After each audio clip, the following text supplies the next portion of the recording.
Hello student, welcome to all of you my YouTube channel medical education by Ankit. तो आज का हम video में देखने वाले हैं anatomy and physiology of nose. ठीक है, नोज के बारे में स्ट्रक्चर और फंक्शन देखेंगे और एक तरह से क्या है, नोज जो है वो एक तरह का रेस्पिरेटरी सिस्टम का भी ऑर्गन है और स्पेशल सेंस का भी है। ठीक है, रेस्पिरेटरी सिस्टम का इसलिए है कि रेस्पिरेटरी ट्रैक्ट के अंदर से आता है, नोज से अपन क्या लेते हैं कि सांस को हम लेते हैं। लेकिन स्पेशल सेंस के इसलिए है कि आपका एक बहुत इंपॉर्टेंट फंक्शन क्या है, स्मेल का। ठीक है ना, किसी चीज़ को स्मेल करने का। ठीक है ना, इसीलिए इसको स्पेशल सेंस के अंदर भी रखा गया है। ठीक है, तो देखते हैं इसका introduction.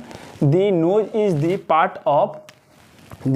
The part of respiratory tract. ठीक है, क्या है, यहाँ से नोज से सांस लेते हैं, इसलिए इसको रेस्पिरेटरी ट्रैक्ट के अंदर हम रखे हुए हैं। ठीक है, उसके बाद देखते हैं superior to the hard palate. ठीक है, माउथ के स्ट्रक्चर में अगर देखा था, जब हमने बताया था माउथ का लेक्चर, तो एक क्या है, सॉफ्ट पायलेट है और हार्ड पायलेट है। ठीक है ना, तो सुपेरियर क्या है, सुपेरियर मीन्स क्या होता है, ऊपर के साइड। तो हार्ड पायलेट्स के ऊपर के साइड जो है वो आपका वो नोज जो है वो सिचुएटेड होता है। ठीक है, it contents, next point, it contents peripheral organ of the smell. ठीक है, क्या करता है कि इन्वायरमेंट से, पेरिफेरल से स्मेल को अपने ब्रेन तक भेजने का काम करता है। ठीक है, इसलिए इसको पेरिफेरल ऑर्गन ऑफ स्मेल कहते हैं।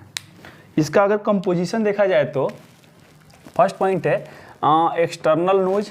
एक्सटर्नल नोज जो आप देख रहे हैं। ठीक है, और सेकंड है कि नेजल कैविटी।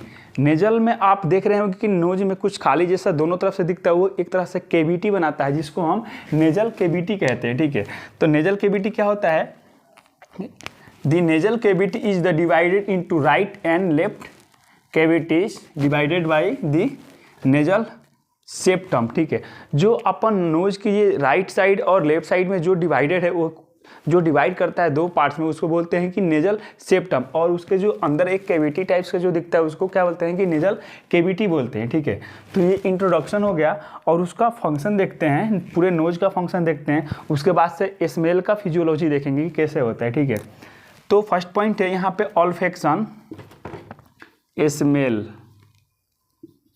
ठीक है ना, फर्स्ट पॉइंट है क्या करता है, नोज की क्या एक स्मेल का फंक्शन है, जो कि अभी हम इसका फिजियोलॉजी देखने वाले हैं।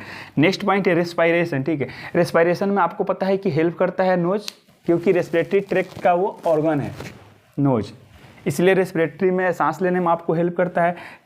थर्ड पॉइंट है फिल्ट्रेशन ऑफ डक्ट। क्या है, देखिए आप नोज में क्या आप देखोगे कि क्या है, हेयर का प्रोजेक्शन रहता है। ठीक है, तो जब भी हम सांस लेते हैं तो क्या होता है कि इन्वायरमेंट में बहुत सारे के डॉट्स होते हैं, मतलब इन्वायरमेंट के थ्रू, एयर के थ्रू क्या होता है कि नोज के थ्रू वो जाता है। ठीक है, तो उसमें जो हेयर्स होता है उसको क्या करता है कि फिल्टर कर लेता है। जो भी डक्ट्स होते हैं, वो डक्ट्स होते हैं, धूल कंकड़ भी कुछ होते हैं एयर के साथ जो आते हैं, उसको क्या करता है कि वो जो नोज में जो हेयर प्रोजेक्शन आता है उसको रोकने की कोशिश करता है, इसलिए उसको हम फिल्ट्रेशन ऑफ डक्ट्स कहते हैं, filtration of dust.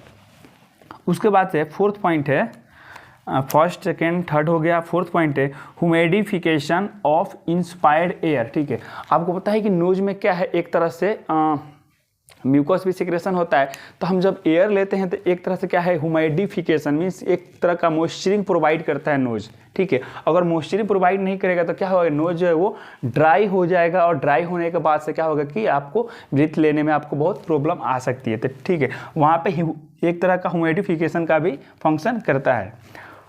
Fifth point है elimination of secretion from the nasolacrimal ducts. ठीक है, आप जब भी देखे होंगे कि स्नीजिंग होता है या सर्दी जुकाम होता है तो क्या होता है, एक तरह से वहाँ पे नेजल सिक्रेशन होने लगता है। तो वही है कि नेज़ोलैक्राइमल डक्ट्स होता है। ठीक है, डक्ट्स होता है, तो उसमें क्या होता है कि आपका नेजल सिक्रेशन उसमें होने लगता है। तो एक का यहाँ पे इलिमिनेट करता है, और इलिमिनेट क्या करता है, कभी भी कुछ भी आपको इन्फेक्शन होता है तो कोल्ड कफ होता है, आपको पता है, और कोल्ड कफ होता है तो आपको नेजल सिक्रेशन होता है। नेजल सिक्रेशन में ऐसा होता है कि बाहर के इन्वायरमेंट के पैथोजेंस और अपने बॉडी का इम्यून सिस्टम, वहाँ पे क्या होता है कि वहाँ पे एक तरह का फाइट होता है, और फाइट होने के बाद से वहाँ पे रिएक्शन होता है, और उसके बाद से ये नेजल सिक्रेशन होने लगता है।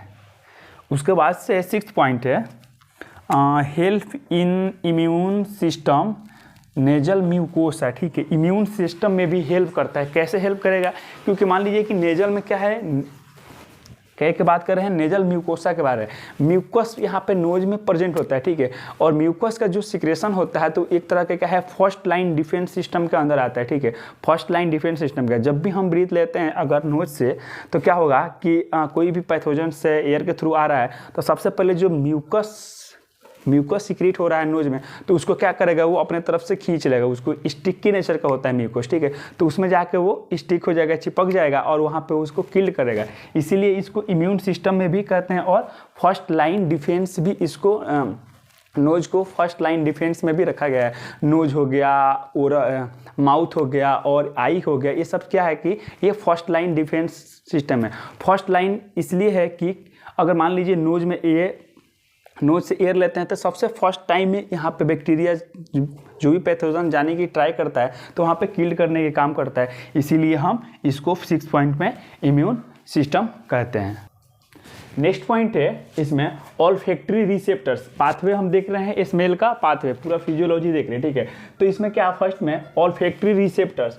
Olfactory receptors are situated in the olfactory mucosa membrane in which are responsible for the smell sensation। देखिए रिसेप्टर्स क्या होता है, एक तरह का मैक्रोमोलिक्यूल्स होता है, ठीक है। मैक्रोमोलिक्यूल्स होता है और रिसेप्टर्स का काम ये होता है कि किसी भी मोलिक्यूल्स को अपने साथ बाइंड करके और अपने सेल्स के इंटरनल साइड में उसको भेजना ताकि या उसको सिग्नल भेजना आगे की तरफ, ठीक है। तो यहाँ से क्या है, मान लीजिए ये म्यूकस मेम्ब्रेन है, अगर मैं कहूँ कि ये स्मॉल्स का ये ऑर्डर्स का कोई भी मोलिक्यूल से, ठीक है। तो सबसे पहले ये क्या करेगा, म्यूकस के साथ जाके ये स्टिक हो जाएगा। और म्यूकस क्या होता है, स्टिकी नेचर का होता है, मतलब कि चिपचिपा टाइप का होता है, ठीक है। तो यहाँ से क्या होगा, वो जाके इसमें म्यूकस नोज के म्यूकस मेम्ब्रेन में क्या होगा, वहाँ पे जाके चिपक जाएगा। उसके बाद से देखिए ऑल्फैक्टरी रॉड प्रेजेंट होता है। ऑल्फैक्टरी रॉड जो है वो एक तरह क्या करता है, convey the sense of smell. जो भी स्मेल का मोलिक्यूल्स था, ऑर्डर का मोलिक्यूल्स था, एक तरह से क्या कहें इसको कि ऑर्डर मोलिक्यूल्स के फॉर्म में रहता है। उसके बाद से यहाँ पे केमिकल के फॉर्म में कन्वर्ट होकर के आप देख सकते हैं ऑल्फैक्टरी रॉड है जो कि कन्वे दी सेंस का जो स्मेल का जो एक तरह से कन्वे कर रहा है, मतलब कि आगे की तरफ वो भेज रहा है। उसके बाद से यहाँ है कि ऑल्फैक्टरी रिसेप्टर्स। ऑल्फैक्टरी रिसेप्टर्स क्या करेगा, अपने साथ उसको क्या करेगा, बाइंड करेगा। बाइंड करेंगे मतलब क्या, उसके साथ एक तरह का वो बंध जाएगा और बंधने के बाद से बाइंड करने के बाद से एक तरह का आगे की तरफ ये सिग्नल जाएगा। उसके बाद से है ये सस्टेंटाकुलर सेल्स। ये क्या करता है, एक तरह का सपोर्टिंग सेल है, ठीक है। Structural supporting and metabolic supporting. ये जो आप सेल देख रहे हैं, ठीक है,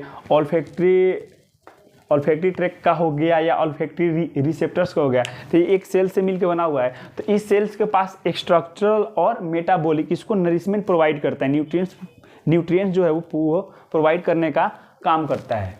उसके बाद से है ये olfactory bulb. Smell mucus membrane से आने के बाद से क्या होगा कि ये ऑल्फैक्टरी रॉड के पास आया, ऑल्फैक्टरी रिसेप्टर्स के पास आया, उसके बाद से होते हुए ये ऑल्फैक्टरी वॉल्व के पास आया। अब यहाँ पे ये आप देख रहे हैं ऑल्फैक्टरी ट्रैक्ट है और ऑल्फैक्टरी नर्व के थ्रू क्या होता है, स्मेल अपने ब्रेन तक जाता है। तो यहाँ पे ऑल्फैक्टरी नर्व के थ्रू जैसे यहाँ पे सेंसेशन सिग्नल जाएगा, उसके बाद से ऑल्फैक्टरी ट्रैक है, मीन्स कि यहाँ पे बहुत सारा एक पूरा ऑल्फैक्टरी नर्व का एक तरह से यहाँ पे बंडल लाइक का यहाँ पे ट्रैक बना हुआ है जो कि आपके ब्रेन तक स्मेल का जो सेंसेशन है वो भेज रहा है। तो वहीं यहाँ पे है नेक्स्ट पॉइंट है the olfactory mucosa membrane consist of the 10 to 12 million of the olfactory receptor cell। olfactory क्या है, यहाँ पे रिसेप्टर सेल है। जो आप देख रहे हैं olfactory रिसेप्टर सेल है वो मेनली 10 to 12 मिलियन होता है, ठीक है। 10 to 12 मिलियन होता है जो कि किसी भी स्मेल मोलिक्यूल्स बोले या ऑर्डर मोलिक्यूल्स के क्या करता है, अपने साथ में वो बाइंड अप करता है और बाइंड अप करने के बाद से आगे की तरफ क्या करता है, ये सिग्नल स्मेल के सिग्नल्स को भेजता है। तब जाके हम आपके ब्रेन तक जो है वो स्मेल कैसा है, अच्छा है या ख़राब है, उसको क्या करता है अपना ब्रेन जो है उसको परसीव कर पाता है, ठीक है। तो आज के वीडियो में हम लोग ने देखा structure and function of nose and physiology of smell. Smell कैसे म्यूकस मेम्ब्रेन से कैसे स्टिक हुआ, उसके बाद से ऑल्फैक्टरी रॉड, ऑल्फैक्टरी रिसेप्टर्स और ऑल्फैक्टिव ट्रैक के माध्यम से कैसे ब्रेन तक गया और आपको स्मेल का कैसे परसीव हुआ। तो आज के वीडियो में कोई भी आपको ऐसा लगता है डाउट है या कोई भी आपको कंसेप्ट क्लियर नहीं है तो प्लीज़ कमेंट्स कीजिए, और चैनल पर नए हैं तो प्लीज़ लाइक शेयर कीजिए और चैनल को सब्सक्राइब जरूर कीजिए। Thank you.